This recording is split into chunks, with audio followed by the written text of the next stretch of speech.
It's October already? Well, yes, ladies and gentlemen, it is October, and that means we have a brand new BPT's mini podcast extravaganza for October 1st.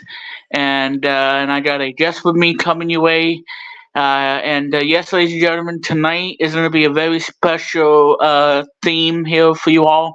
Very special, if you will, as we celebrate the 27th anniversary of one of my favorite albums from the band Matchbox 20.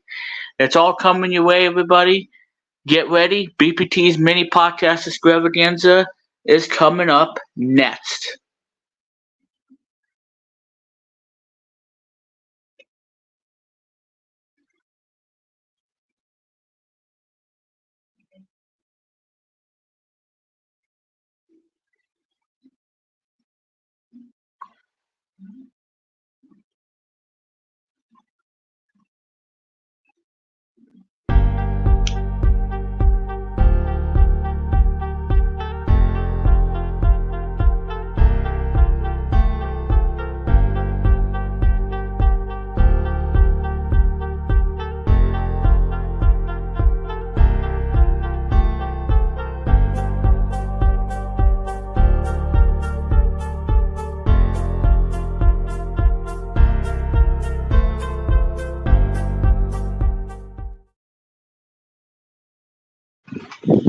Alrighty, everyone, and good evening to you all.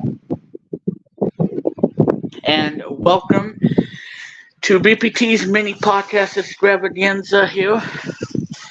And this is your podcast for October 1st, 2023.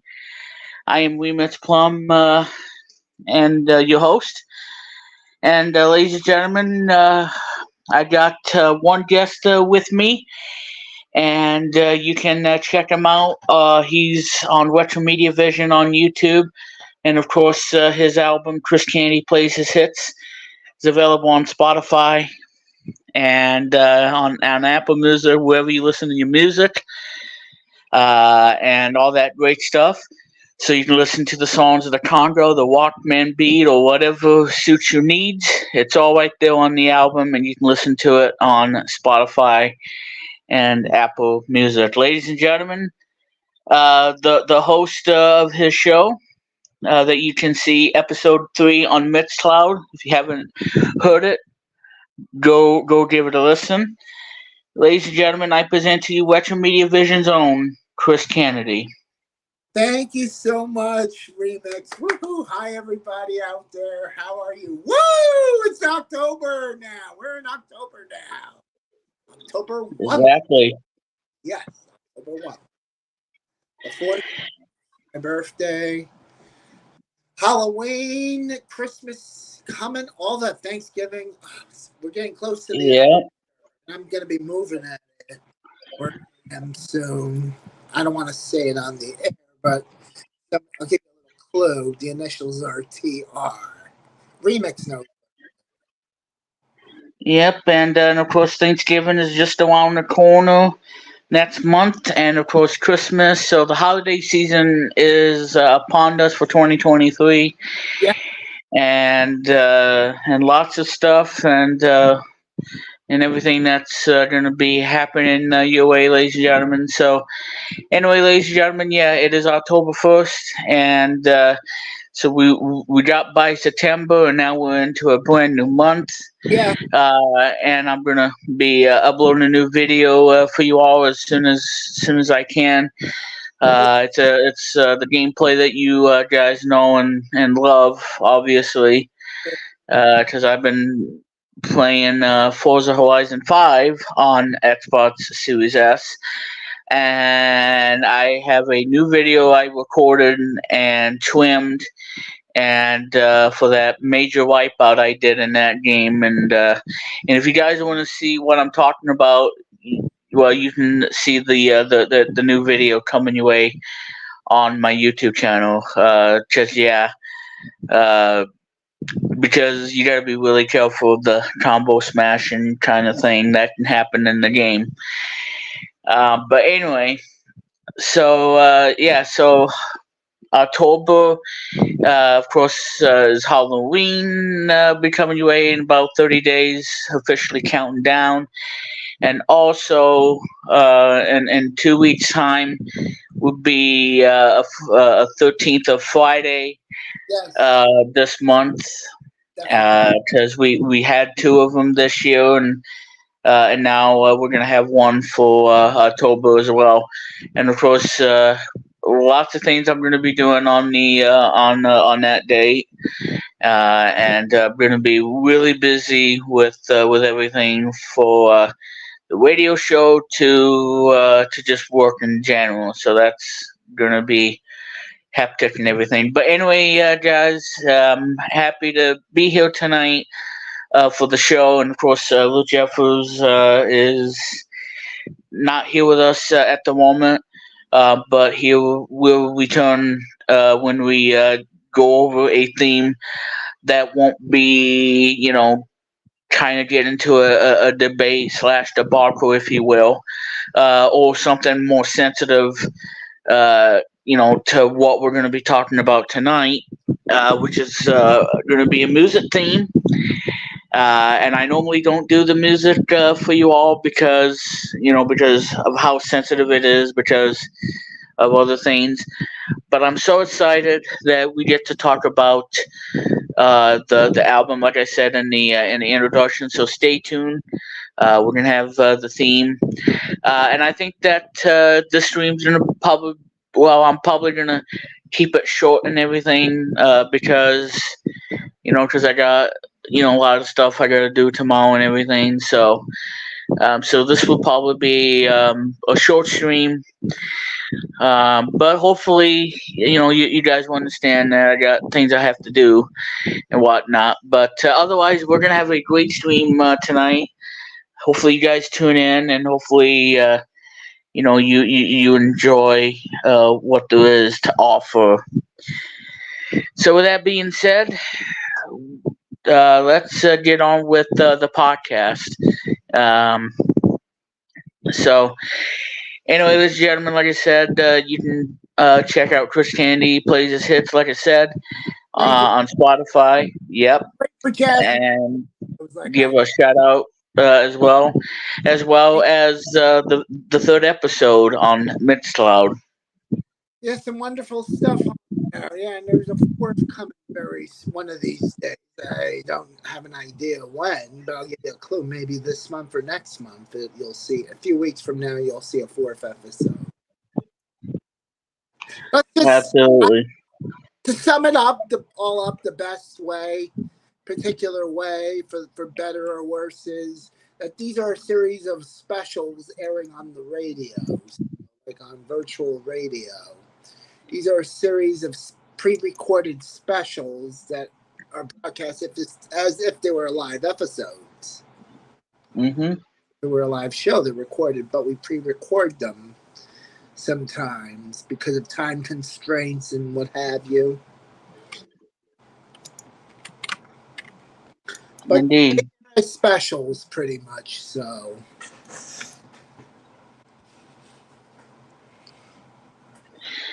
So anyway, ladies and gentlemen, I know I started the stream late and everything, but I was watching some really awesome cartoons tonight. The new specials and everything. The new Mickey Mouse special, the Halloween special, from the same company that did the Christmas one last year. And I just saw the Halloween one tonight, and it was really good. The animation is as good as always, and it's from the same company that is critically acclaimed Wallbot Chicken, if you will. Yeah. And I gotta tell you, the animation on this Halloween special, as well as the Christmas one, I still think it's the best looking animation that I've seen. Using a popular Disney character and give it that touch from Stupid Buddy. That's Stoopid,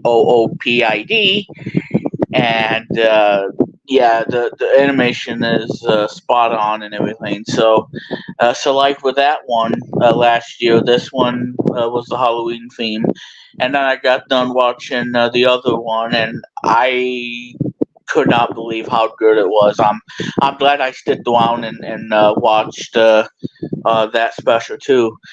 Although what's kind of funny at this point, when I saw the rating, I'm like, wow, this is not for youngsters and everything. So obviously that one was PG, and the other one was Y7. But I loved them both. I enjoyed both of them, and the one I just saw right before I came live to this stream, it was awesome, and I really enjoyed it, and it's remarkable to say the least. So two great shows back to back, and maybe I'll watch both of them again at some point. I don't know about the other one. Well, because like I said, I enjoyed both. So that's what I watched, and then since Disney Junior is no longer on Spectrum, that we kind of got in a debate, Luke and I, over the fact that he has it and I don't, kind of thing. And I do want to apologize everybody again for that debacle, and I wish that didn't happen. And I hope you guys enjoyed the Color Dreams themed, even though it's not getting a lot of views as I would hope. But I wanted to do this to honor the 35th anniversary of Color Dreams. So that was a lot of fun going over Color Dream games. Indeed, yeah. Whether I talked about one of my favorite Color Dream games, like Crystal Mines, for example, from 1989, or Exterminator in 1990, and of course, Metal Fighter. But there was, other games too. Captain Comet is a decent game, and whatnot. And so it wasn't too bad. Although the controls are kind of, you gotta get used to the controls and everything. But yeah, it's just that. But other than that, um, yeah. So I enjoy talking about Color Dreams, and simply a way to celebrate the 35th anniversary of the company, because there's a lot of video games that are turning 35 this year, like I mentioned. So if you want to hear what I had to say, you can check that out on the last one that I did, which was way back in September. So, but yeah, guys, I'm so excited, not only being here, but also excited to give you guys the theme for tonight, as you see on the bottom. Because I can't wait to talk about this. It's going to be awesome. Going back to 1996. And so, like I said, guys, stay tuned. That theme's coming up in just a few moments. So stay tuned. It's going to be a wired one, if you will. So again, this is not going to be a long stream because, like I said, I want to really focus on the music theme for tonight, and I know Chris is going to be excited for this theme tonight, because we don't talk music much here on the podcast and whatnot. But I think tonight I'm finally gonna shine and talk about my favorite debut album, because, like I said, there's a lot of great albums that debut albums from the artist, from the bands and whatnot. And I gotta say, there's at least 3 of them that are like my favorite debut albums. Well, maybe 4 as well. Yeah. I actually okay. Let me see. Let me actually see the thing on Wikipedia because I will be reading this on Wikipedia. Yeah. Let's see. Let me type in hybrid theory. And this came out on October 24th. Okay. So that's another album that's going to be celebrating 23 years of the best debut album for sure. And it's new metal, rap metal, alternative metal, rap rock, alternative.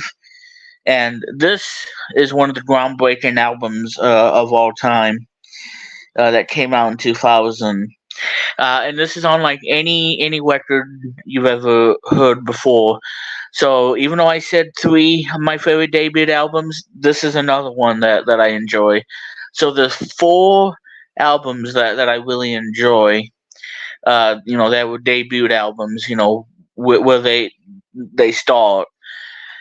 Because as you guys know, I'm a rock fanatic and everything. And it definitely means a lot. When I listen to rock music.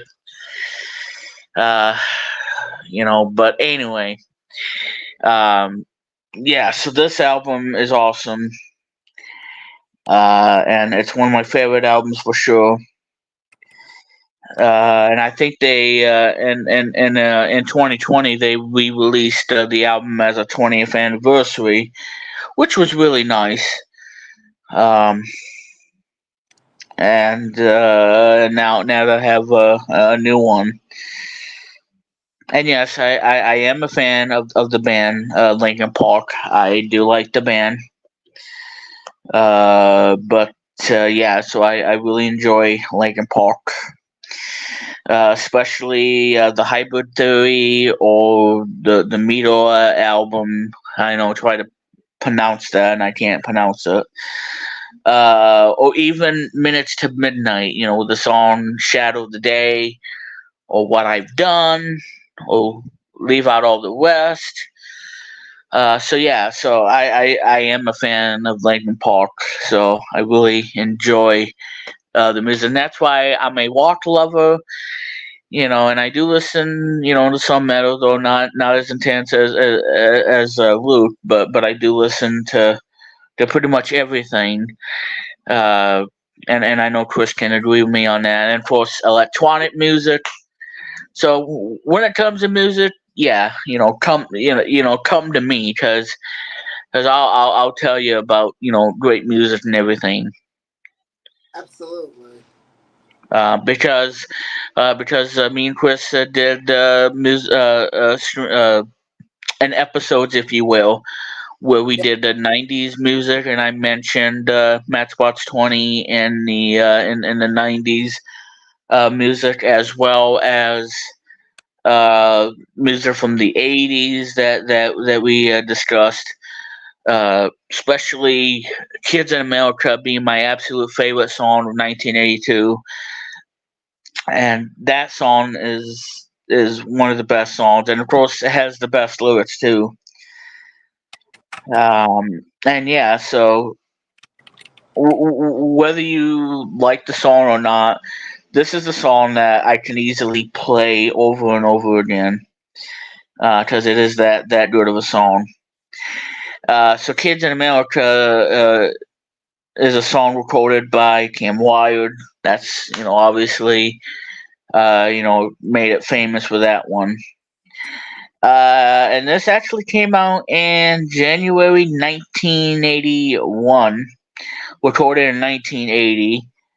This was released in January 1981. I thought it was from 82, but it's actually from 1981, and this is one of my favorite songs. Now, why they don't play it on the radio is beyond me. I really don't know. But yeah, I really enjoy it. So, "Kids in America," one of my absolute favorite songs ever. And of course, there's a lot of cover versions as well. Uh, and I like them all. The Muffs one in 1995 for Clueless, the movie soundtrack. Len did it for Digimon the movie in 2000. If you guys don't know who they are, they did they are the one hit wonder, and they're best known for the 1999 song, which is one of the best summer songs you ever hear. Steal My Sunshine, which is one of my favorite songs and one of the best summer songs, period. But unfortunately, it's not summer anymore because it's now fall, which means you need to get your winter jacket, your winter boots, and it's gonna be freezing your buns off and everything. And yeah, so fall is here. That means the leaves are changing, everything's changing, and yeah, so it's not summer anymore. I wish it was, but it's not. I'm sorry to disappoint you all, but yeah. So again, the land version from 2000 from the soundtrack kid Digimon the movie, and that song is in the ending credits. If you want to hear that song, and that's my favorite one too. Of course, the Donnas did it for Nancy Drew soundtrack. So the Donnas did it.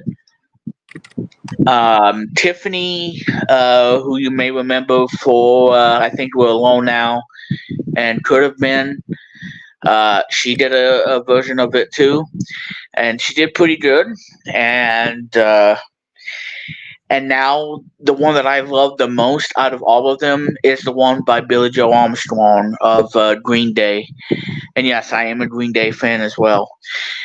Billy Joe Armstrong does the best Kids in America version by far, and that's the reason I wanted that album on CD, that No Fun Mondays, because it was a great album, cover album. He did songs like Manic Monday, which was the banger song from 1986. Right. And That Thing You Do, that was in the movie itself in '96. Or the one that I just mentioned, Kids in America, that was all the way back to 1981. And I thought it was from 1982, but it's actually 1981 that I'm looking at on Wikipedia. So, so I got my year numbers mixed up and everything. But look who's talking, right? Because I do. Sometimes I say it's 1982, and then I realize it's not 1982. It's 1981, because 1981 was also the year that Phil Collins made it big. 81, yeah. Then it would be with Face Value. Yeah, yes. 1981, yeah. That's the year before. But still, whether you like the song or you can't stand it, I think this to me is one of the greatest songs of 1980, and because I love it all. I love the lyrics, the synth, the new wave synthesizers and whatnot. That's how you do. That's really how you do the song. And yeah, I still listen to it, and it is my most played song on Spotify because I can't get enough of it.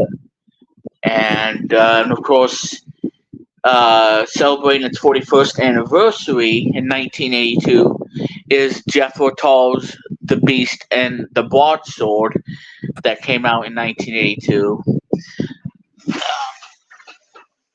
And I became a fan of them since listening to the song Aqualon from 1971. And when we do the 70s music, 70s theme, I'll be glad to tell you about Jethro Tull, especially with Aqualon and a bunch of other songs that came out in the 70s. Of course, Jimmy Buffett with Margaritaville, his signature song. And like I said, Elton John was huge in the 70s too. He was Yeah, he was huge, and he was the guy that brought us 7 #1 albums, which is unheard of by anyone. And all I gotta say is, if you want to try to beat his 7 #1s, well, good luck, because this guy was unstoppable until when things came crashing down in 1976. Um, and it's still a good album, still a good record. #3 on Billboard chart instead of #1. But it's a good album, and I enjoyed it. And yeah, so we'll talk more about the '70s music once I do it, because I know that you guys are itching for '70s. And the one that I'm want to do on the podcast before I don't do any more of these podcast streams, and that is '60s music. I really want to get into '60s music. Yeah. I gotta put this fan down. Alright. Gotta put the fan down so I don't accidentally knock it and come tumbling down and come tumbling down and like Humpty Dumpty who had a great fall, and just and the fans gonna be like that too. It's like, instead of Humpty Dumpty, the fans are gonna go down instead of the Humpty Dumpty. It's the fan that's gonna get knocked down. Let's see. Nope, that's not what I want. Okay, let me do this here. And so anyway, ladies and gentlemen, again, Lou will be back with us next week when we talk about the snap stuff and everything. But for right now, it's gonna be a 2-person stream for tonight. Yeah. And because, like I said, music is kind of a touchy thing when it comes to it, especially Luke. But I'm sure he'll understand, and and everything, because I want to do this properly. But he can be in the chat room if he wants to. So he can be in the chat room and kind of enjoy the stream.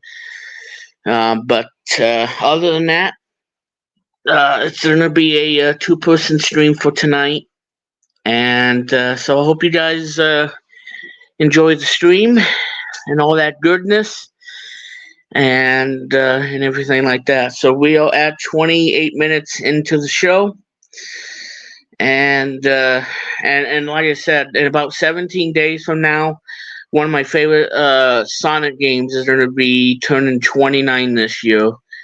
I can't really believe it. 29 freaking years. And it's one of my favorite games ever on the Sega Genesis, and I was actually playing it last week, and I beaten the game, and I was one Chaos Emerald short of getting the good best ending. But when I played as Knuckles the Echidna, I managed to get all 7, even though that 4th special stage level, it was a pain in the butt, and I had to keep retrying, load the state and everything, and keep retrying until I can, get all the blue spheres drawn.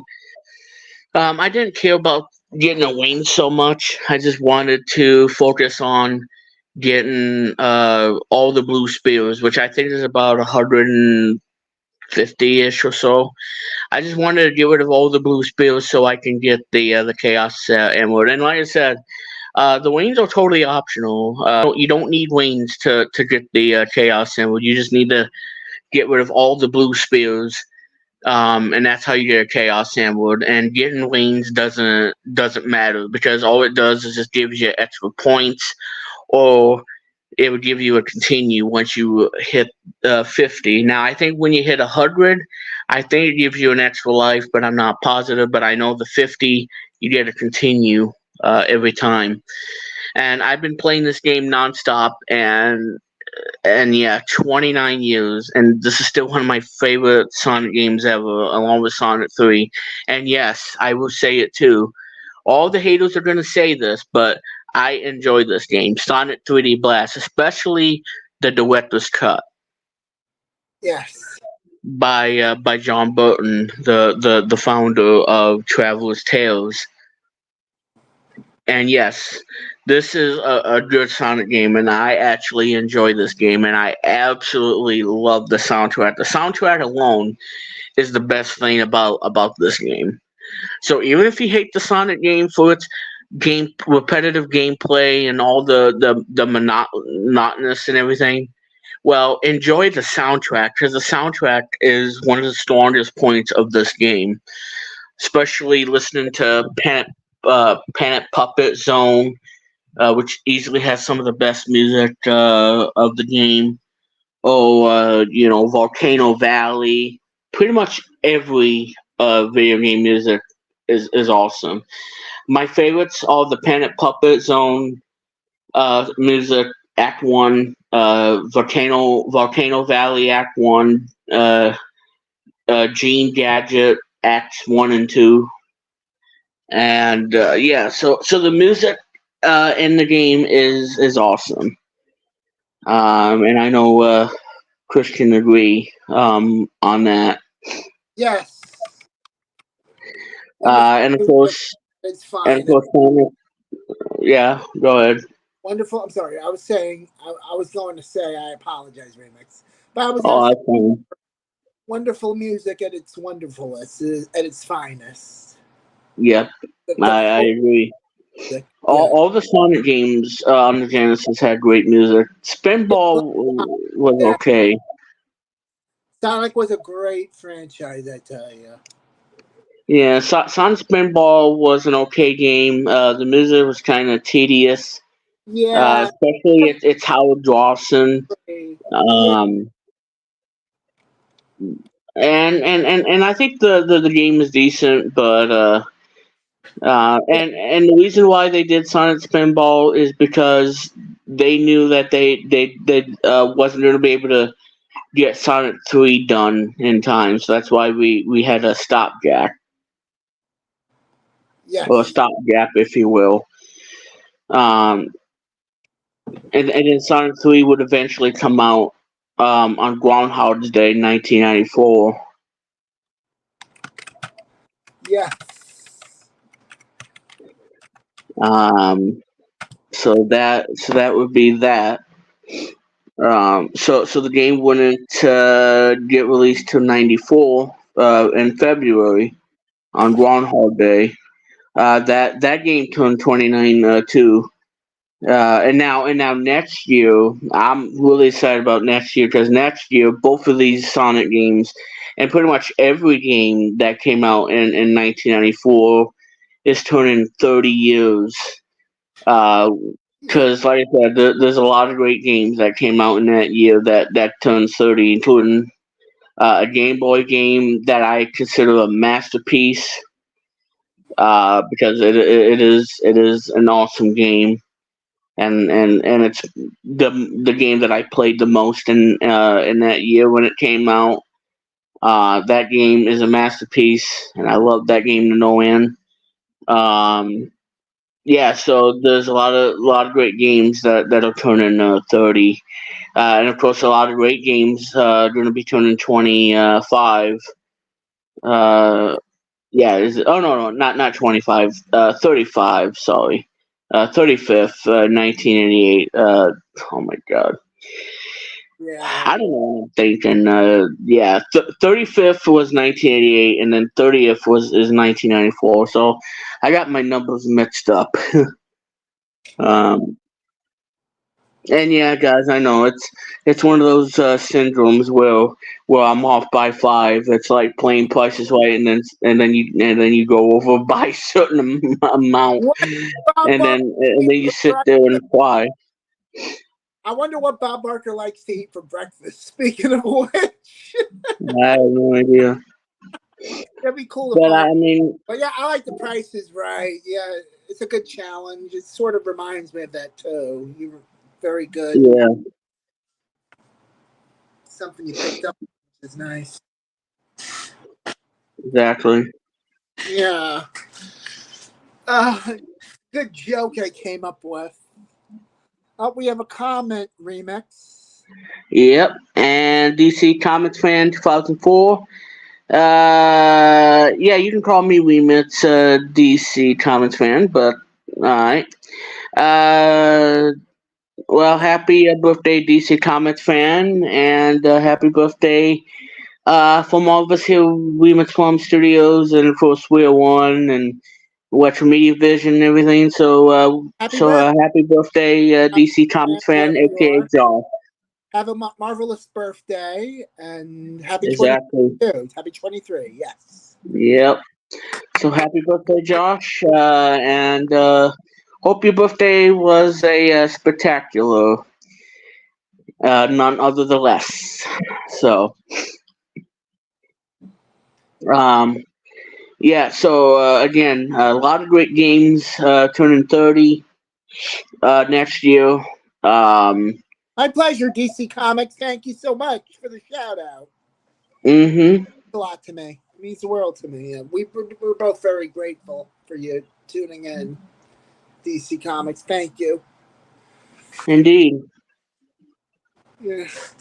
Oh, yes. Indeed. Indeed. Just have people like him tuning in, having a good time. Yeah. And like I said, chat room's open for everybody, and and comfy and everything, and because when winter comes, everybody's gonna begin some hot chocolate while they're Yeah, playing their favorite video game, in order to get, and all that great stuff. it's either to get sick or stay sane. The only way to stay sane is to get some coffee or hot chocolate or Yeah, whatever, donuts. Now, you would think because I weigh 299 pounds, I've just gotten lower than 300. You would think I'd stay away from donuts. My problem is sometimes I'm addicted to donuts. And I'll tell you why, because yeah, and the sugary stuff. Yeah, they go good with coffee and hot chocolate. I'm trying to stay away true. from stuff, but I don't know. It's either that or cheeseburgers I get addicted to with my coffee. Yeah, I mean, I have the same problem, but I do walk around at least, not sitting on my bed all day, Me too. you Well, know, yeah, when I come over, you'll see me and I walk. usually walk and whatnot. So When I'm not jazzercising, I'm either swimming or walking around the house. yeah, Sure beats a treadmill. I like the treadmill too, don't get me wrong. Oh, we have another comment. yeah,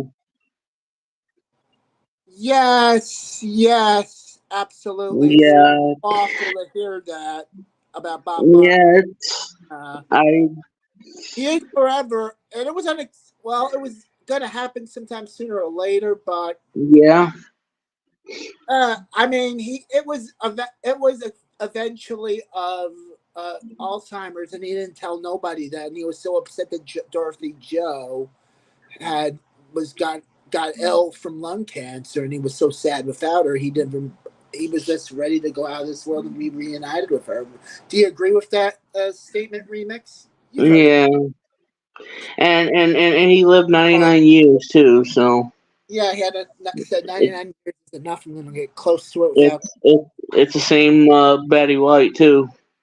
Yeah, I was pulling for Betty White, but Betty White lived longer than Bob Barker. But Bob said, "I'm Yeah, close to it without going over. I'm going to go quietly." He was thinking probably to his closest, like Roger Dobkowitz, who I'm good friends with, and I'm sure you are too, Remix and the rest of you. yeah. Well, what I am going to say is I do plan on streaming those game show DOS games, and I still want to do the showdowns and everything. I know I haven't done any and whatnot because super busy and whatnot at Wheel One and everything, but But I do want to do a showdown and whatnot. That's still on the table. And maybe do some sort of a stream or do some sort of a video of Gotcha. of, of the game and whatnot, um, because I know that I did a lot of game Right. streams. Because the last time I streamed a game, which was back on Labor Day, with Wimbledon. Well, yeah, I think Yes. I don't know. Either that or I recorded a video and made a video premiere out of it. That's right. Yeah. Oh, yeah, yep, yep. And we have, yeah, we're gonna get to his comment to read his comment. DC also says, speaking of birthdays, I did a 23rd birthday special for myself. In it, he was playing Wheel of Fortune 2, second edition, that is, for the PlayStation 1 by way of a Yeah, emulator called Duck Station. How awesome! I might download that one myself too. yeah, Remix. it won 46,000. That's Wonderful. that's awesome. Yeah, that's awesome. Um, but yeah, so game show I might consider doing. Um, I really want to do the Tommy Wheel of Misfortune, I love uh, that. because that game has 6 players, which is insane. Yes, definitely. Totally insane. And there's also, the 1986 Wheel game. And of course, there's Double Dare on DOS. And of course, I like the NES one a lot. Yeah, Uh, because it's a game by Whale, and the yeah, music is awesome too. And yes, guys, I know that you probably would never expect me for doing this and whatnot, but yeah, I played Friday the 13th NES game, and I know that game is really awful. right. Um, DC Comics and Remix says you're welcome too. I'm sure he says thank you so much. mm-hmm. Not DC. no problem, DC Sorry to or interrupt. Josh. I just trying to get the comments read. Yeah, I apologize. that's fine. Go ahead. That's fine. Oh, I have a question. Did we get the chance to discuss our theme yet or not yet? I lost. That is coming up, and that's coming up in just a moment. I'm sorry, I lost track. I'm having such a good time with this. Nope, that's coming up in just a Oh, moment. oh, Uh, cool. but yeah. So anyway, Friday the 13th NES game. You guys know how bad that game is, especially a game that's published by LGN. Whenever you see the LGN logo, you know that it's either going to be a bad game or a really bad game that you just don't want to play anymore, or just a game that's gonna yank your hair out, Yeah, for, for the future and whatnot. I don't know. But let's just say that LGN has made some decent games. I mean, I'm not saying that they were the best games. I kind of compare it to like Color Dreams and the other companies, American Video Entertainment or American Game Cartridges and whatnot. And of course Tanyan. Tanyan was the first. But anyway, there was some decent games that LGN did. yeah, Obviously, okay. the one game that I prefer over Friday the 13th easily Yeah, is A Nightmare on Elm Street. yeah, that's a cool game. Yep. Yeah, and this is a game that had 4-player support, which is unheard of in an NES game. And that game was developed by Whale, um, who was well known for the games and whatnot, Battletoads, as well as Snake Rattle and Roll from '89. Uh, they even did Captain Skyhawk for Milton Bradley. That is one of my favorite games from Whale, Captain Skyhawk, and of course Anticipation, the one that me and Luke really enjoy playing. And of course, David Wise, can't forget about him, the music composer for that game as Yeah, well. nice. Yeah, Because legend. he also did the music for the other game that is actually kind of decent, if you will, and that is Who Framed Roger Rabbit. Love that game. Oh boy. Yeah, You know what about that number that they give in the game for the clue? What the legend about that? yeah. Yeah, and what it became of that? Oh, that's crazy. Oh, I know. It became a, Like, a risque line to a risque. yeah. You know what I mean by that. I never knew that, and like this game came out in the late '80s, and then when you try to call that number, you're like, ooh, and then all of a sudden hang up the phone, like, okay, not calling that number anymore. I'll be Screw like, that. yeah, Don't want to do that. Well, instead of getting Jessica Rabbit, you get somebody else, and it's like, oh God, okay, yeah, this is a kids game. I'm gonna hang up the phone. I don't want to answer this crap, and it's like, no, don't want to do that. But yeah, so that's another game by Whale, and of course, Nightmare on Elm Street is a game I prefer over Friday the 13th easily because at least that game is playable, yeah, and it's a really really cool game. It's a decent game. It does have some flaws and issues, but like I said, the music's pretty good. And yeah, it's actually a decent game. And another game too. Because I'm gonna play this. Because October, Halloween month. Is a game that I enjoy from June of '89. I think. I think it's from June of '89. It's a game called. And by the way, nobody has even heard of this game, or they played and it's considered a cult following, if you will, and that is Monster Party yeah. from I think Human Entertainment.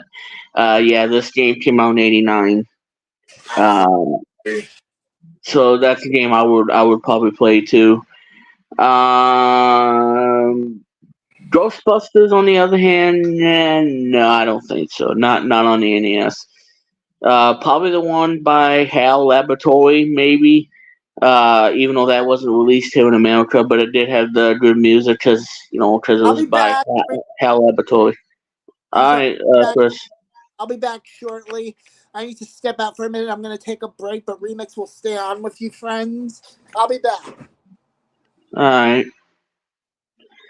So anyway, so that game obviously, Ghostbusters will not play that game. It's like add a pause button, gosh darn it, and he just slams the toy call like it's nobody's business. I can't cuss in the stream because I don't want to.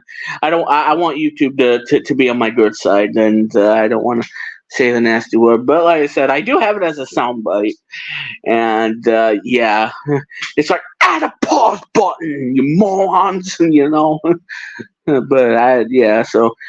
But yeah, so it's like add a pause button. Um, because the game has no pause button, which kind of stinks. But yeah, I won't be playing that game because that game's awful. Uh, Ghost School is another game I will probably play. Uh, I'll probably play that game because it's a game that I like.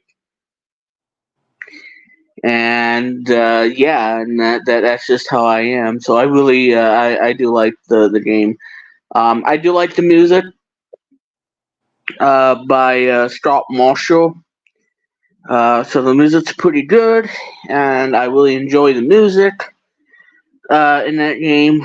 Of course, he also composed Space Shuttle Project on the NES by Absolute Entertainment, which they are known to make garbage games.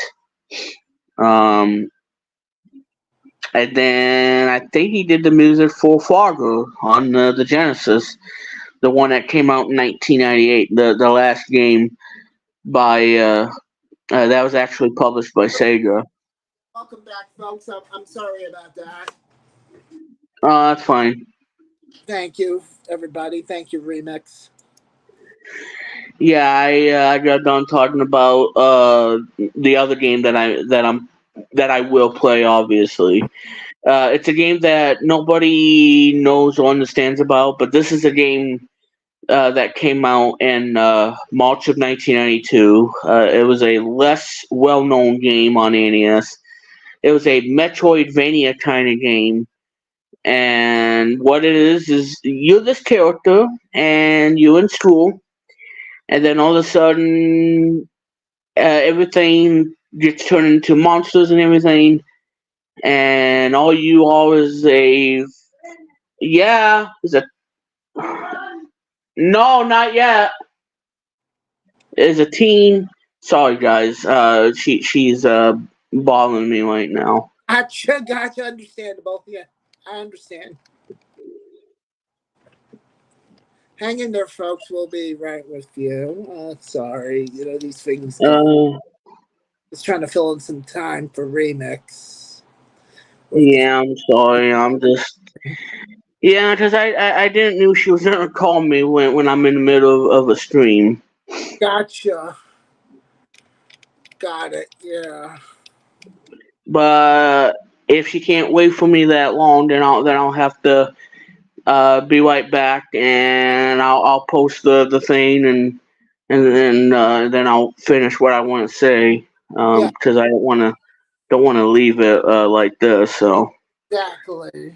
um Exactly. Yeah. anyway, okay. Well, she says okay. Yes. Um. Well, like I said, she knows that I'm doing a podcast, and I already told her about it. But she still interrupts me anyway. And yes, the womb will get done too, because that's one of the things I got to do, is get the womb clean and everything. And I am making progress, Cool. so it's not like I'm gonna ignore it. So it will get done. But anyway, so back to what I was saying. The game came out in March '92, and again, it's a Metroidvania game, if you will.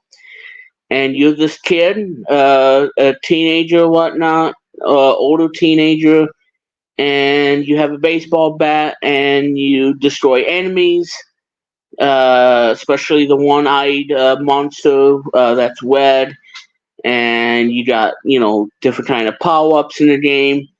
And of course, you got your sneaker kind, where you got regular sneakers, and you got the one that is a spring shoes, and you got one that is the one that you can stick on top of the ceiling in the school. I think they're called suction cups, where you can walk upside down, if you will, in the game, and that will let you do that too.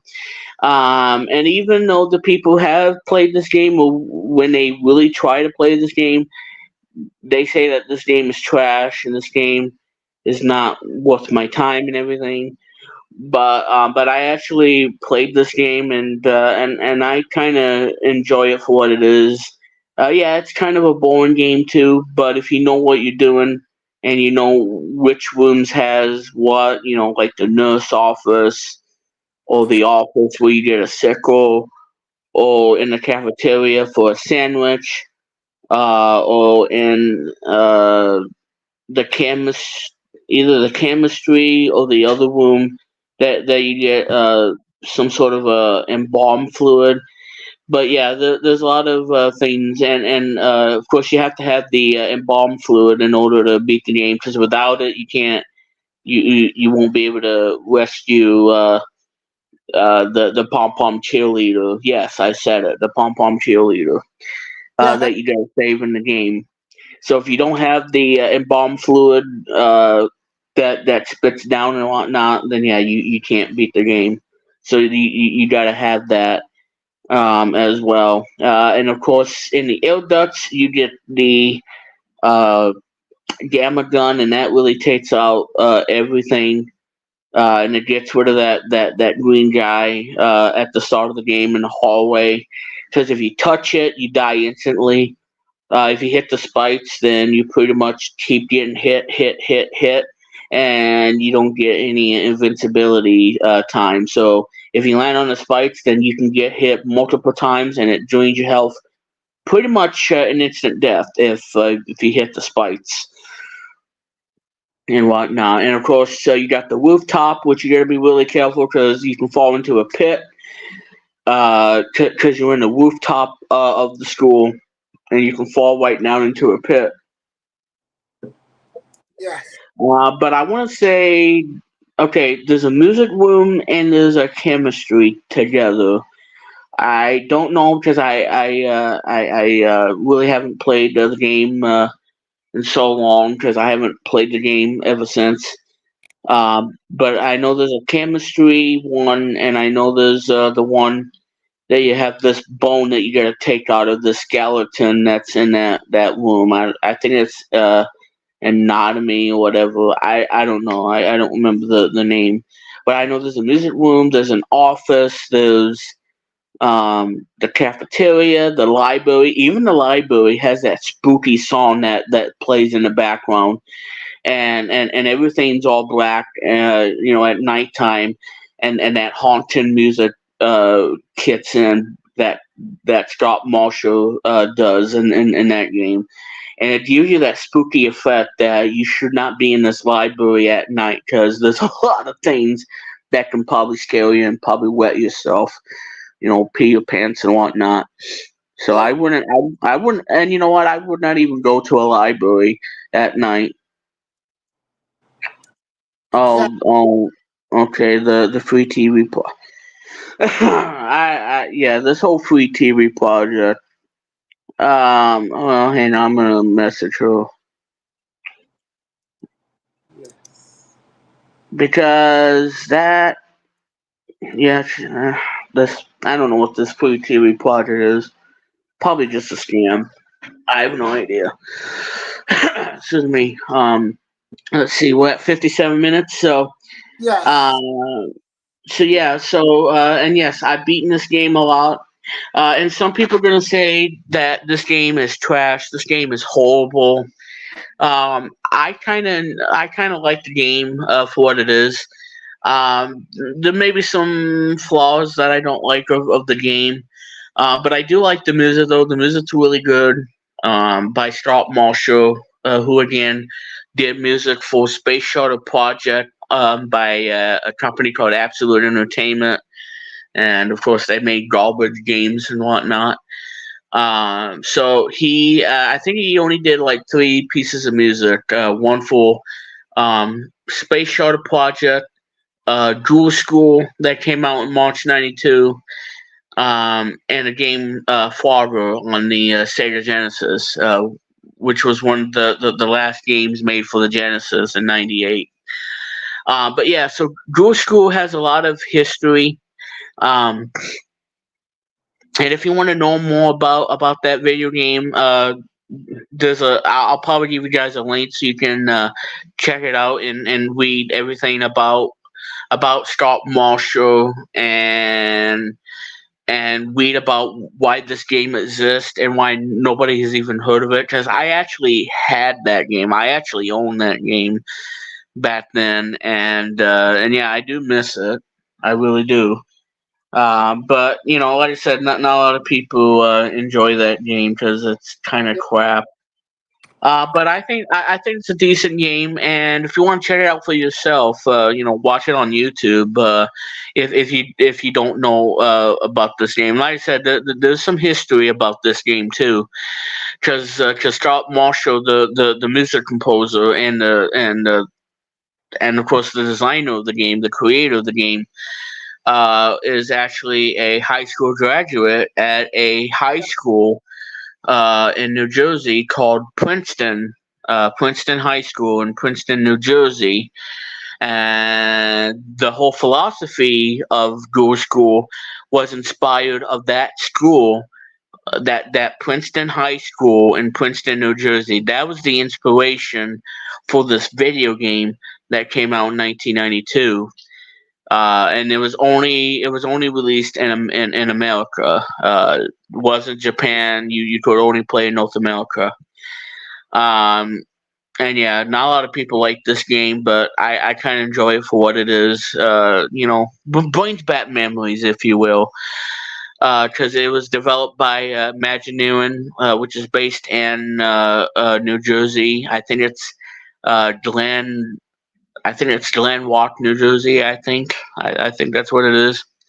Right. Where the company was in Glen Walk, New Jersey.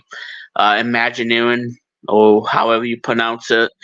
Yeah, so that company who made that game, um, and I think it was folded into Absolute Entertainment, and then it just went away, be- because of how bad some of those games were, especially the Space Shuttle project.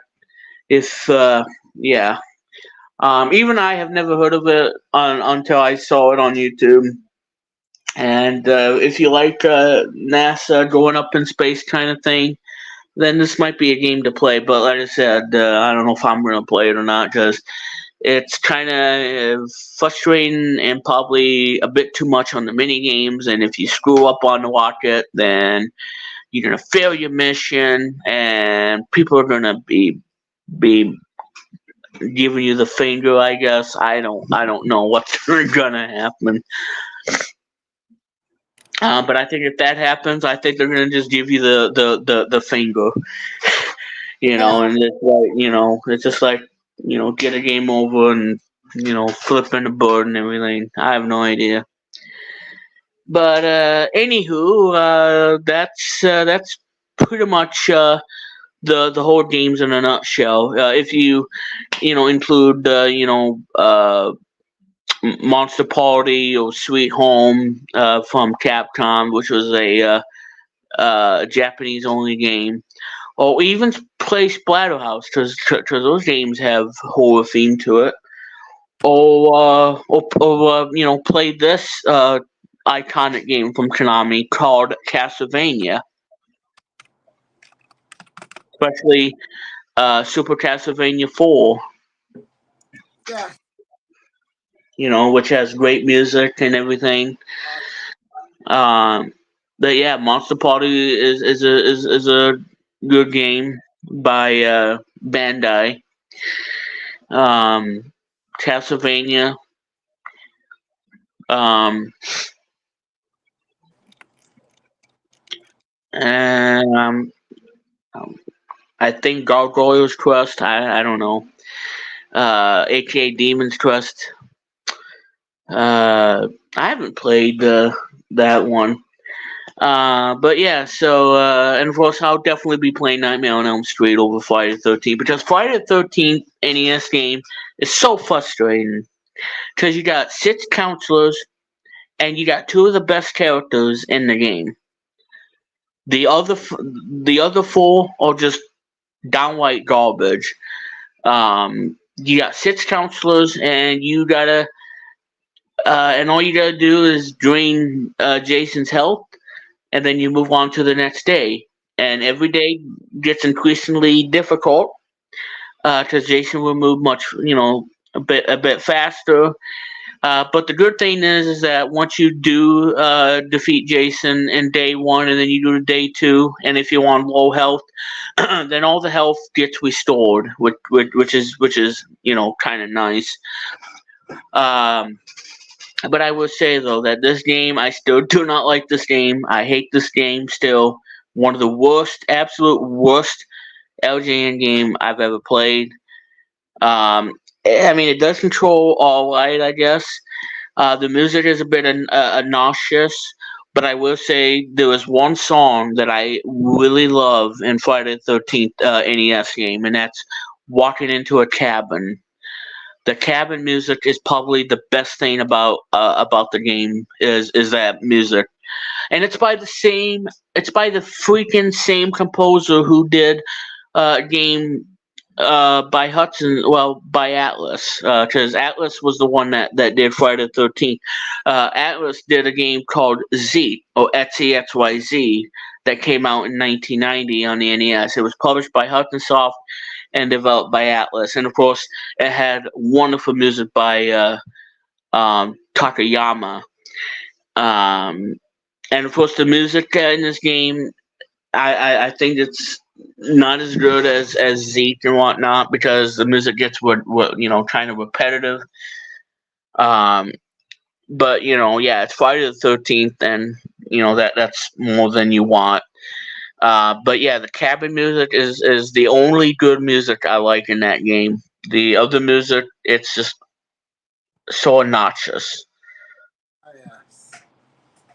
yes. This game came out in February of 1989. So I don't know what part of February, but it did came out in my birth year, and it came out in February of '89. And is this a game that I want to play for Halloween? No, because again, I much rather play Nightmare on Elm Street and have the decent controls, and at least somewhat fun gameplay than you will with Friday the 13th. Because that game is so frustrating. And so if you guys haven't played Friday the 13th, stay away from it. It's not that great of a game. I really don't like that game.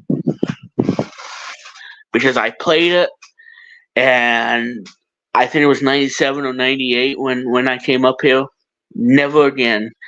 And yeah. And of course, I had to cheat, and I had to beat Jason with only one health ball.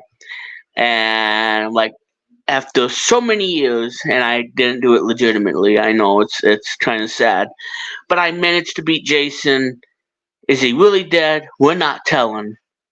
Well, of course you're not going to tell us, because they didn't make a sequel in this game, and you know why they didn't make the sequel? Because the game was trash. Exactly. It was a trash game. Unreal. Yeah, I tell you. But again, I do like the cabin music. That's an awesome song, and that's one of my favorite songs in the game. And I know there's another one that's good too. But the one when you step outside and fighting the zombies and everything, it gets repetitive, and it's on this constant 4 or 5 second loop, and it does get quite annoying real fast, because you keep hearing the same music loop over and over again, 4 to 5 second loop.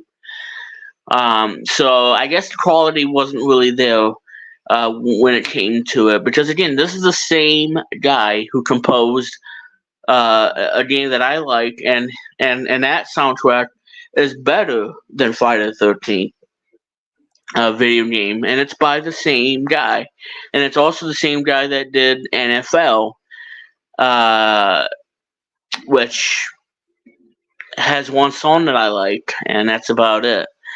One song I like in NFL, one song I like in Friday the 13th, and a couple of songs I like in XEXYZ or Z, that came out in 1990, like I said.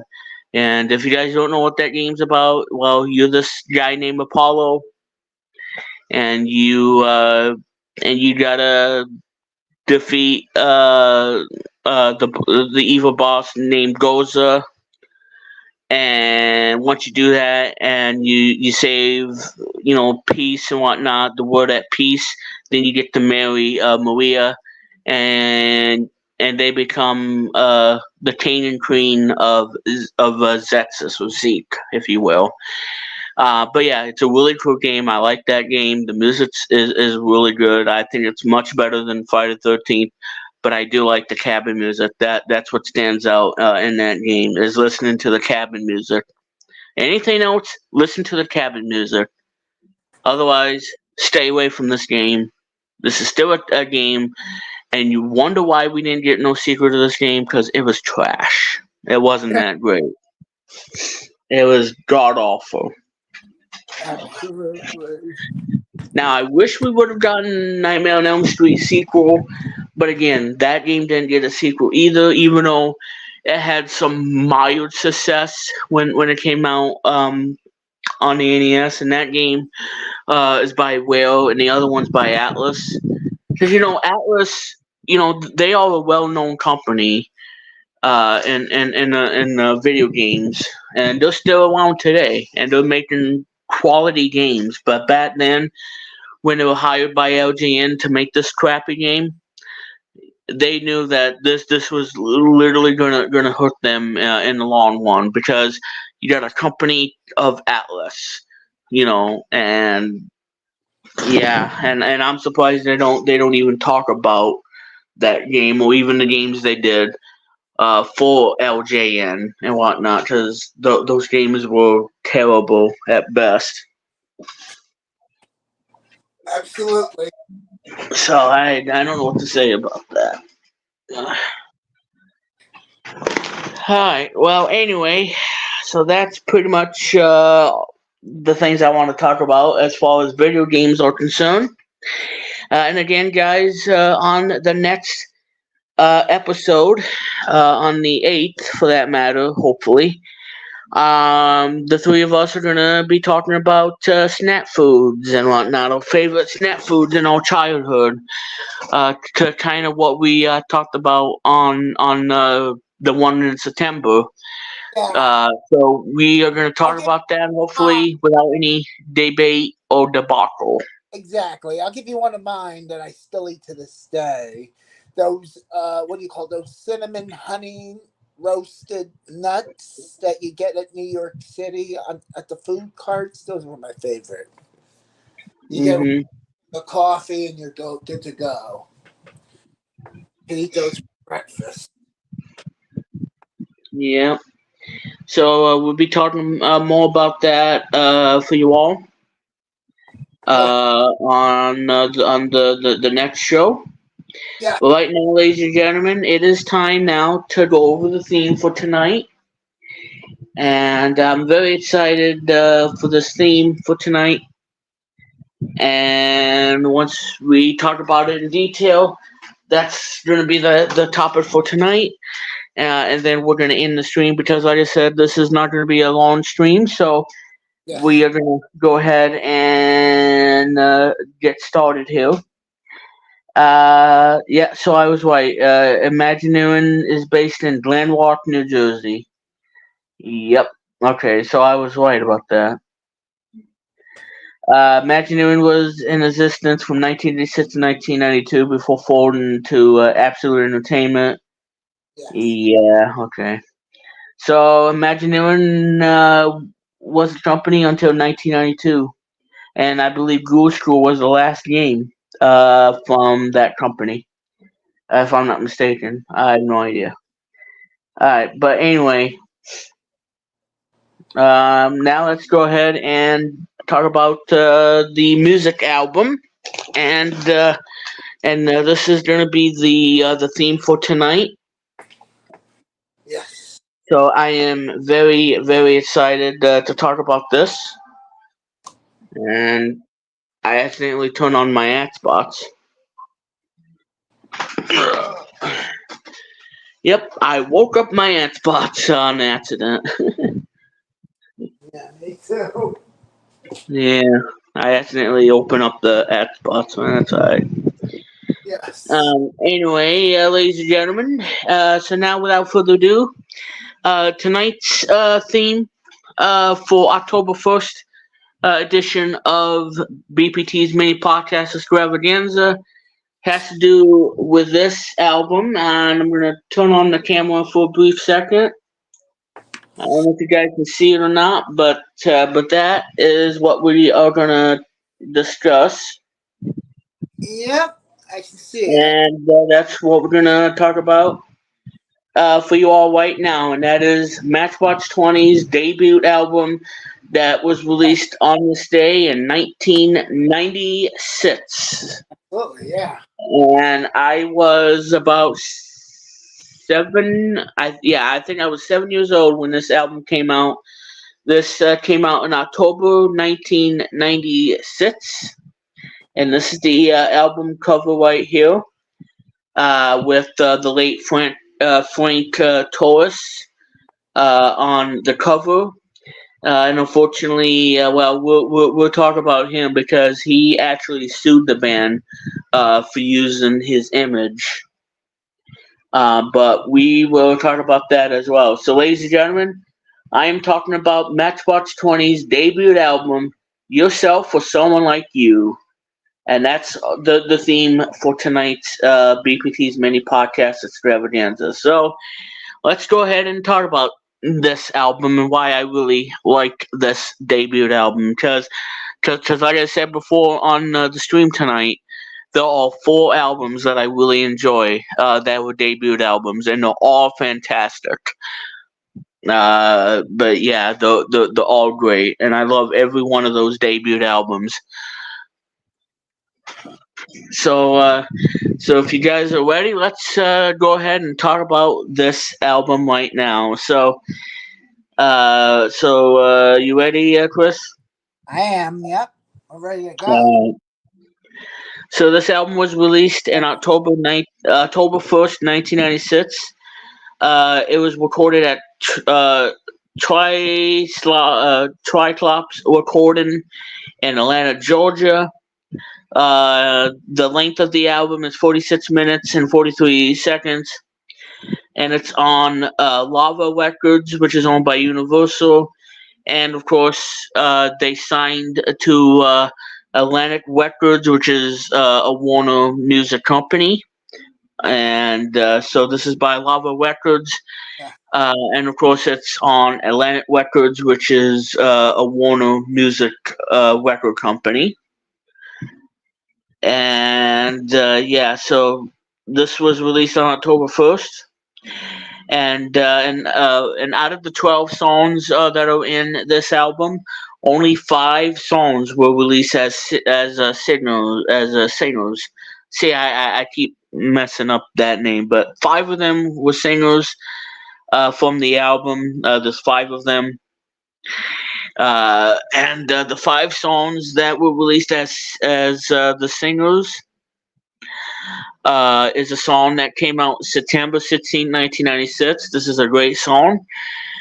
So here's the list of songs. As I drop my phone, like ooh, incomplete pass. Yeah, okay. Like ooh, incomplete pass. As I drop the phone, it's like I fumble the football and I drop the phone. Yeah. Anyway, Long Day, released September 16th, 1996. The song that was a major breakthrough for them, which is on the record, and this came out June 10th, 1997. This song, even though it was a breakthrough hit, a breakthrough song by them, it caused some controversy and whatnot. But this is still a great song, and it's one of the breakthrough hits of that album, and I love this song. And this song is also in the movie Barbie, where Ken actually sings the song in that movie, and it's also on the soundtrack, the Barbie soundtrack, in which Ken, played by Ryan Gosling, he sings this song too, and that's on the film, and it's in the soundtrack. And he did pretty good on the soundtrack. I'm not gonna lie. Even if you don't play with Barbie dolls, I would listen to this song. Now, if you don't like the song or you don't like Wayne Gosling singing it, well, I don't know. I can't judge you on that. But anyway, this song came out on June 10th, 1997. Song called Push.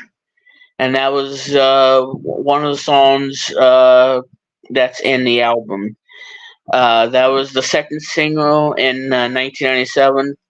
Another song that came out in 1997, November 23rd, 1997, is a song called 3 a.m., which is the third track of the song. Push was the fourth track. Yeah, I remember 3 a.m. Yeah, and Long Day is the second track from the album. Push was the fourth track. March 24th, 1998, 25 years ago, and it's the first track of the album called Weirwood, which is an awesome song. It's a great opener to an awesome album. That came out on March 24th, 1998. And the fifth and final single from 1998, also 25 years, and was released on September 22nd, 1998. And it is the sixth track of the album. And that song is called Back to Good. And those are the five singles from the Yourself or Someone Like You, Long Day, Push, 3 a.m., Wheelwood, and Back to Good. Those are the five songs. The album features a sound similar to traditional rock and post grunge.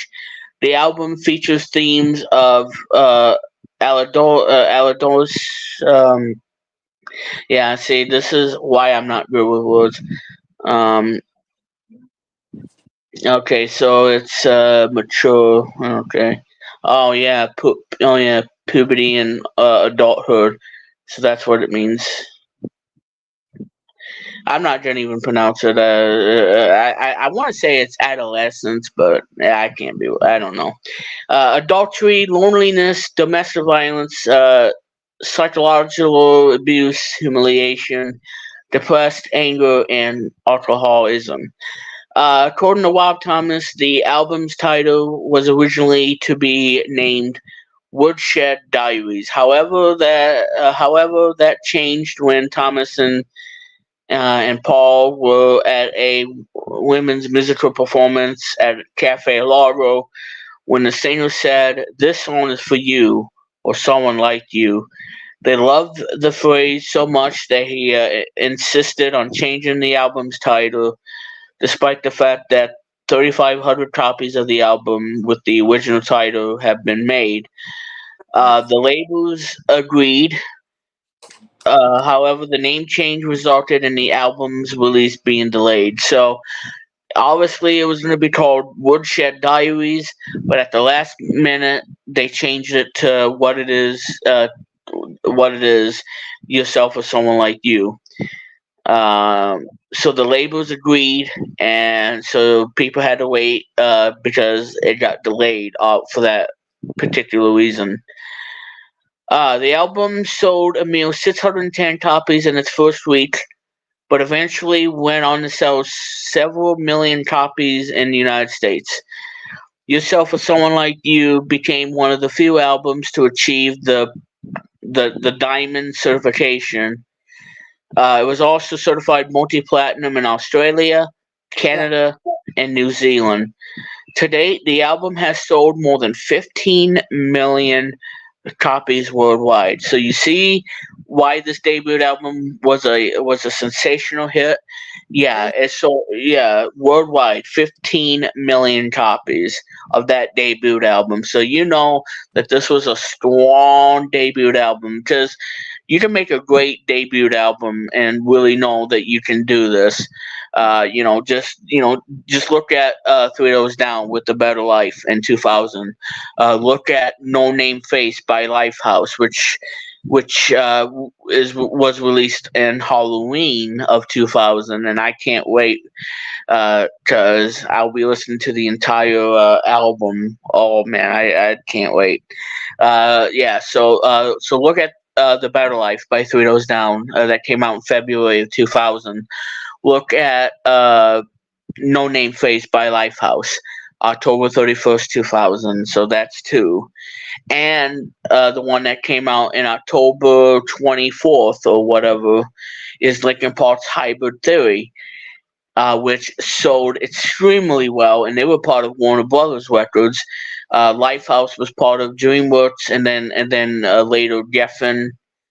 And The Better Life by Three Doors Down was by Republic Records. So if you look at those three albums that came out in 2000, these three albums really stands the test of time, and why 2000 was such an amazing year for music and into the new generation. These three albums are awesome, and I still listen to these three albums because they are one of the best debut albums ever. And of course, Three Doors Down had three number one hits. Lifehouse had a number two hit.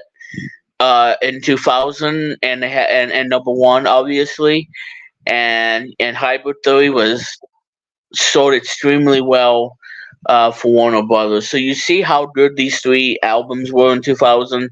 If you look at yourself with someone like you with 15 million worldwide, you knew that this was going to be a smash hit on their hands.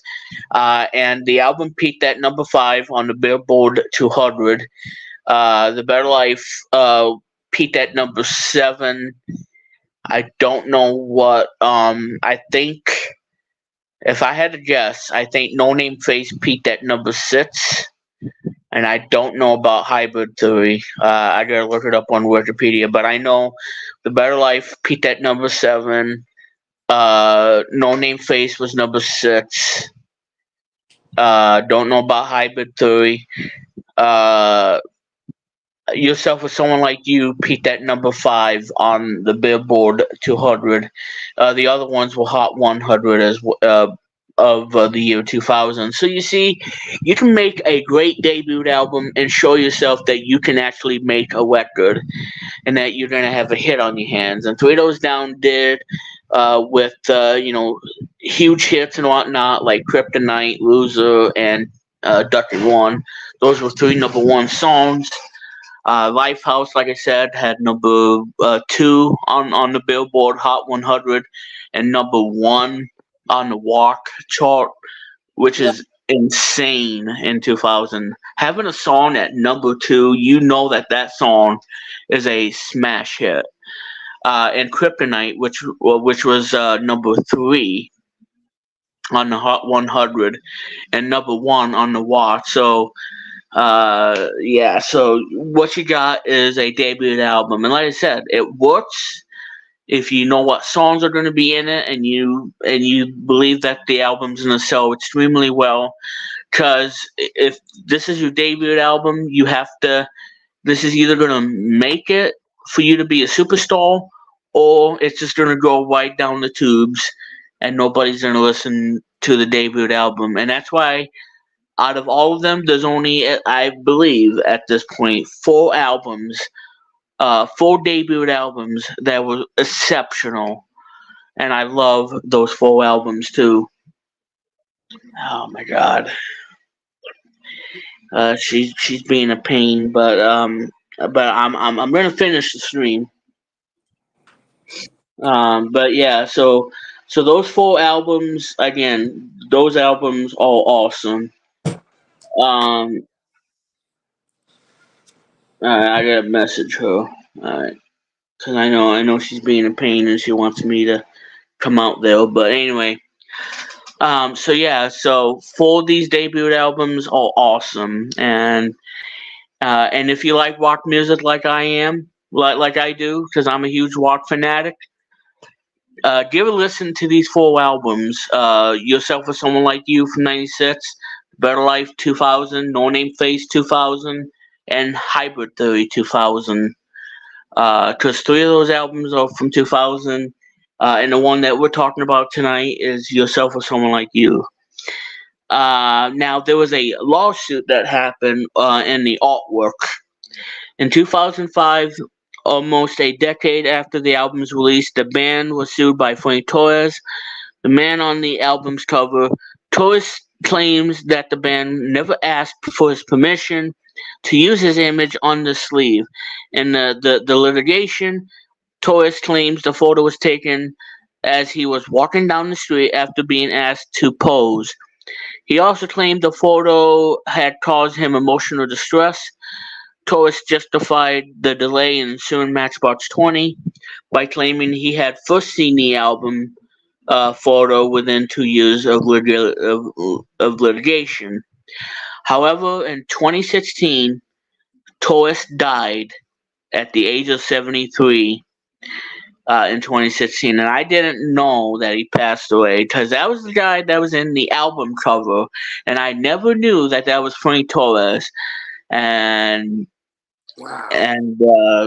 And in 2016, so he filed a lawsuit against the band, and then after that, it says here on Wikipedia, Torres died in 2016 at the age of 73. So So the guy on the album cover is the exact guy who's in the album, and I know the cover album is weird, especially if you look at the back of the album. It's even weirder than the one on the front, because the one on the back is kind of weird. Um, well, like I said, this came out in '96, so yeah, it had to be weird, I guess. Um, anyway, so the songs on here, there's 12 songs total. So the songs, track 1, Weirwood, track 2, Long Day, track 3, 3 a.m., track 4, Push, track 5, Good Like That, track 6, Back to Good, the D word for track number 7, not gonna say it, track 8, Argue, track 9, Cody, track 10, Busted, track 11, Shame, track 12, the final track of the album, is a song called Hang. And those are the 12 songs that are in the album. Of course, Rob Thomas, you guys know, is the lead singer of the Matchbox 20 band, does the lead vocals, and he also plays the acoustic guitar on the song Hang. And I didn't know he could do the guitar. Kyle Cook, on the other hand, he did the co-lead vocals on Hang, and I knew it when I was listening to that song. Like, is that Kyle Cook singing? And I believe it was, because he did the lead vocals, the co-lead vocals on Hang, the 12th and final track. So you got Kyle Cook on lead guitar, backing vocals, Adam Gano on backing vocals, Brian Yale on the bass, and Paul Doucette on drums. And Matt Seletic does the keyboards and percussion, and he's also the producer of the album.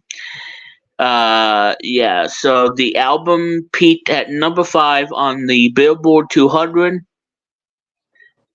And let's see, 3 a.m. Came out in '97, and it peaked at number 1 on the adult alternative songs, number 1 on the top 40, number 3 on the adult contemporary, number 3 on the alternative airplay, and number 2 on the top 40 in mainstream rock. Yeah. So obviously that song did really well for that one. The breakthrough song, Push, which is one of my favorites, and again it did get controversy and whatnot for the song. That song peaked at number 6 on the top 40, number 2 on the adult alternative, number 4 on the mainstream rock, number 3 on the top 40, and number 1 on the airplay, alternative airplay, and number 5 on the radio. So, and yeah, it's a breakthrough song, I know for sure. Long Day, which is the first single and the second track from Yourself or Someone Like You, like I mentioned, which is a really good song, and I've seen the music video. And like I said, when I had AOL dial-up, I wanted to see the music video for Long Day, and the dial-up was so slow.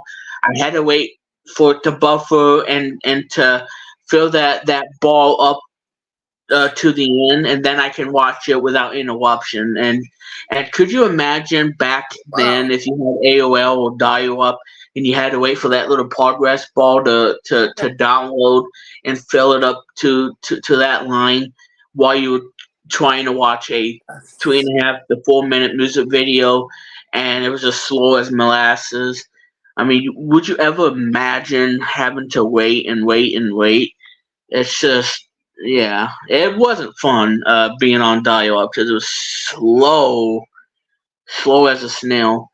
That song peaked at number 8 on the mainstream rock for that song. That came out in 1996. Weirwood came out in 1998, like I said, which is a good song, track 1. and the opener for the album. That peaked at number 38 on the Hot 100 and number 17 on the mainstream mark, and number 3 on the top 40, and number 4 on the mainstream. And then finally, Back to Good, that came out in September 1998. Oh yeah, it's the relationship. Oh yeah, yep.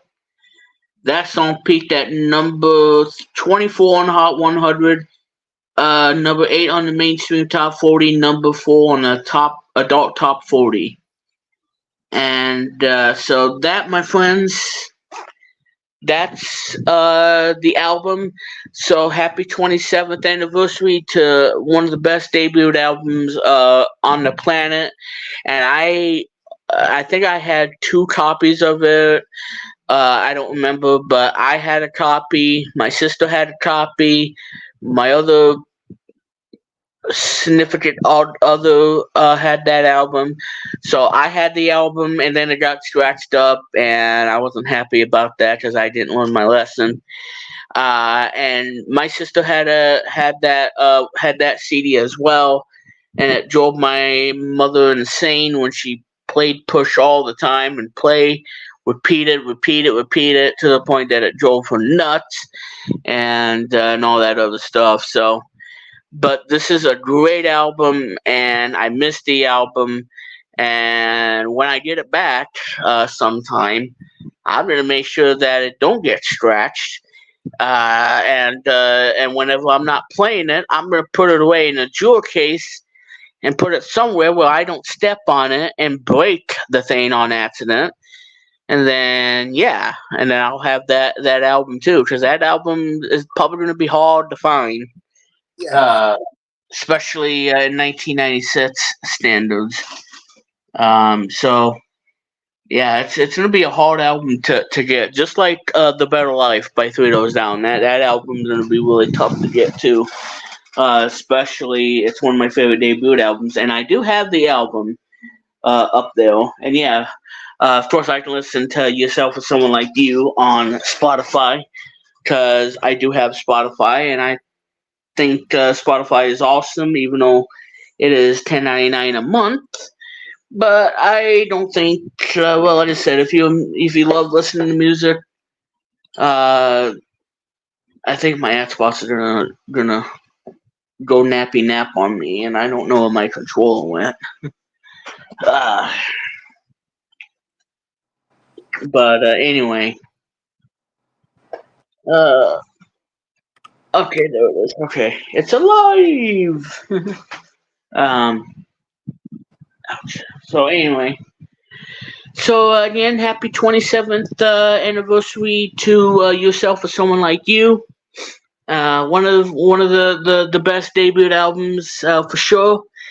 And this album I can easily listen to over and over again on Spotify, because I have Spotify, and hopefully I'll be listening to it on the iPad once I get a save up and get an iPad. I'm hoping in November or December or whatnot, I will be getting me an iPad, and I'll be putting Spotify on that and listening to music on the Spotify app on the iPad. Because I cannot wait to get an iPad. It's going to be awesome. So I can't wait to get one. So anyway, guys, with that being said, I think that's going to do it here for this edition of BPT's mini podcast Extravaganza. I know this was a short one, but hey, this was a great show, and I know, Chris, I know you had a great time being on the show tonight. Thank you. I did. Yes. And listening to the history of the debut album, and me going over the albums in general. So I enjoyed talking about it tonight, everybody. So again, I hope you guys enjoyed it, and I'm so glad that you guys enjoyed it, and I enjoy doing this stream each and every Sunday. So but like I said, I won't be doing this forever, because in November I'm probably not going to do any more of the podcast streams. But that's because I'm going to be working on a new podcast series that I'm going to be doing, a new show. That's going to be similar to the mini podcast extravaganza. I want to have the formula that I like on this show and put it into this new podcast show. And I got to come up with a name. It's going to be tough, but I know that I'll come up with something awesome. So be on the lookout for that new show whenever I can and all that great stuff. So if you enjoyed what you see, everybody, well, do me a favor. First, hit the subscribe button, and that way if you enjoy the content on Brandon Palmer Television, and also hit that notification bell icon so you don't miss a video whenever I upload a new video. Like I'm going to upload that new Forza Horizon 5 video, or whenever I do a live stream, which either one. That way you don't miss anything and miss the content and everything. So we don't want you to miss the content because I've been doing this for 13 years. So, and I know I don't do YouTube as much as I did back in the day.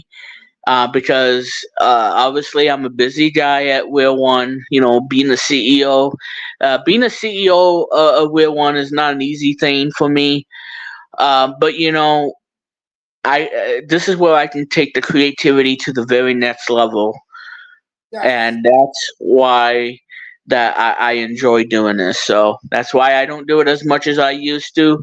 But when I do, I enjoy being on here, doing the video and whatnot, and it's awesome. So I just want to say thank you, everybody, and again, hit that notification bell, and of course, please, please, please, and give this video a thumbs up if you enjoy it, and of course, hit that subscribe button so you don't miss out on the stuff. So anyway, ladies and gentlemen, that would do it here for this Yourself or Someone Like You Matchbox 20 anniversary for you all on October 1st, 2023.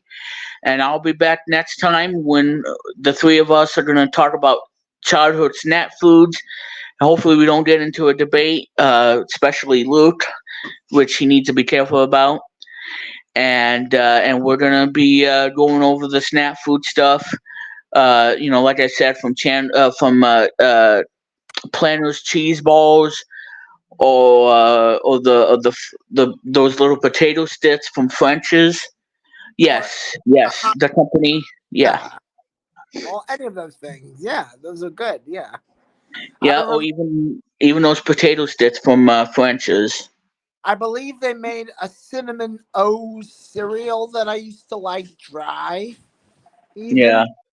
Those were pretty good too. Cinnamon O's. Mhm.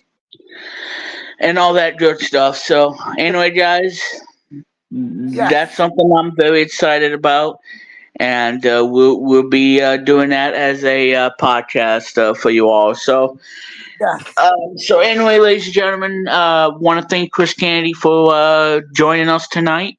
Yes, thank you for having me on, Remix. Appreciate it. I'm glad you had fun, and I had fun. I hope you guys enjoyed it too. Talking about a little bit of video games, and of course getting into the Matchbox 20 theme. And I will continue to listen to Yourself or Someone Like You, and continue to listen to these songs because they have a big impact. Especially of the 1990s, and then of course in the 2000s, 3 albums that really changed the music game in 2000 and into the new generation of the Y2K. So I enjoy talking about music and stuff. I don't do it as much when Luke comes on, because it's the one thing I don't want to get into a debacle that he likes this better and have a tug of war kind of thing. And that's something we're gonna try to avoid on this stream because whenever we get into that situation, all that momentum goes down the toilet, and then that creativity just stops the minute someone says something really stupid. So we're not gonna have that and whatnot, because this is about having fun and having fun with each other, and keep the momentum going and keeping everything going. And that's what makes a better podcast extravaganza. Not no BPT's weenery podcast extravaganza. No, this is the extravaganza of the podcast, if there's ever one. Yes. So anyway, ladies and gentlemen, for Chris Kennedy and of course Josh, aka DC Comics Fan 2004. Again, happy birthday, DC Comics Fan. Hope your birthday was superb, fantastical. Blow out those birthday candles and get the stuff you want on your birthday and whatnot. And I hope you had a great birthday. So shout out to you, sir. And so that's going to do it, everybody. I am Remix Plum, and you can follow me on social media and whatnot. I'm on Threads, and I'm all over the place. And, of course, I'm on DeviantArt. And like I said, October's going to be a really busy month for me and for Weird One, but I'm up for it. And so we'll see what happens. So anyway, ladies and gentlemen, for Christianity, I am Remix Plum, saying have a great night, everybody. And I will see you again next time for BPT's mini podcast extravaganza. And we will get to talk about snack foods in general, childhood snack foods. So you do not want to miss it. It is going to be a show of the ages, or the episode of the ages, that you do not want to miss. And now, ladies and gentlemen, we're going to end it with the episode clear end of stream. I don't know why that I'm having that kind of issue on here, but we have to do it 2 times, and then we end the stream. So, anyway, guys, that's going to do it. Have a great night, and we'll see you all next week. Thank you so much.